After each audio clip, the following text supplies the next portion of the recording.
लेकिन मुझे अभी भी अकेले कैद में रखा गया था। सीवेज पिट साफ करने के बाद मुझे अचानक एहसास हुआ कि गार्ड्स ने हमें खाने में सिर्फ एक चम्मच साफ सूप दिया था। हमने पूरे दिन काम किया और नाश्ता भी नहीं किया। अब हमारे पास खाने के लिए सिर्फ एक पत्ता था। कैदी तुरंत गुस्सा हो गए। मैंने सीधे फूड कार्ट पलट दी। फिर मैंने सबसे कहा कि कचरे की बाल्टियां उठाओ और मेरे पीछे आओ। मैं गार्ड्स को ऐसा सबक सिखाने वाला था जिसे वे कभी नहीं भूलेंगे, और वार्डन को भी बताना चाहता था कि वे मुझे बिग रेड क्यों कहते हैं। दूसरे कैदियों ने तुरंत बाल्टियां उठाई और मेरे पीछे चले आए। शोर सुनकर जल्द ही गार्ड्स दौड़ कर आए। ये कैफेटेरिया एरिया था। कैदी खा रहे थे। लीडिंग गार्ड कैप्टन ने पूछा कि मैं क्या करना चाहता हूँ। मुझे भूख लगी है, हमें खिलाओ। लेकिन कैप्टन ने इसे नजरअंदाज कर दिया और बस हमें चेतावनी दी कि अपनी पोस्ट छोड़ना भागने जैसा माना जाएगा। काम पर लग जाओ।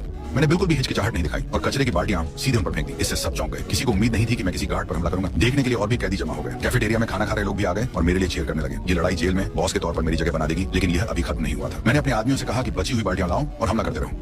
आगे बढ़ो, गोली मारो और पास मत आना जब तक कि तुम गंदगी में भीगना नहीं चाहते। हमारे आसपास के कैदियों ने मेरे लिए तालियां बजाना शुरू कर दिया। गार्ड कैप्टन ने जल्दी से बैकअप के लिए बुलाया।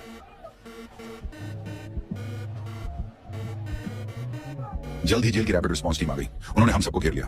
कैप्टन आगे बढ़ा और मुझे चेतावनी दी, अगर मैंने एक कदम और आगे बढ़ने की हिम्मत की तो वो गोली चला देगा। गोली मारो, लड़ो। उसी समय वार्डन और 3 टाइकून आ गए। सभी कैदी जानते थे कि वार्डन कितना डरावना है। उन्होंने यह भी शर्त लगाना शुरू कर दिया कि कौन जीतेगा। क्या वार्डन समझौता करेगा और हमें खाने देगा, या हमें सजा मिलेगी?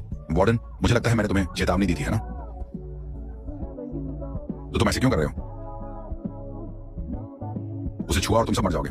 गोंग जिहुन और वो दूसरे लोग, उसके बाद तुम, और फिर वो सब जो तुम सबके प्यारे हैं। लेकिन इसके बाद जो हुआ उसने सबको चौंका दिया। वार्डन ने सच में मेरे साथ समझौता कर लिया। रास्ता साफ करो, क्या निकल जाओ। पूरी जगह तुरंत जोश से भर गई।